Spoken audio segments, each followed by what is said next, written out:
Juru bicara Korps Garda Revolusi Islam atau IRGC Iran, Ali Muhammad Naeni, buka suara. Ia menegaskan bahwa Komandan Iran mengetahui cara yang tepat untuk menghukum Israel. Mengutip Al-Arabiya pada 21 Agustus 2024, bahkan ia menyatakan bahwa masa tunggu pembalasan Iran juga akan memakan waktu yang lama. Nah, ini mengatakan bahwa respons Iran bisa saja berbeda dari operasi-operasi Iran sebelumnya. Namun untuk serangan balasan ke Israel atas kematian Ismail Haniyeh di Teheran pada 31 Juli lalu disebutnya akan berbeda. Bahkan ini mengatakan bahwa Komandan IRGC tahu cara menghukum musuh secara efektif.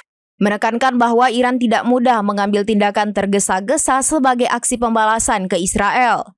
Bahkan, Naeni menyatakan bahwa waktu tunggu untuk pembalasan terhadap Israel akan memakan waktu yang lama.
Download Tribun X sekarang, menghadirkan lokal menjadi Indonesia.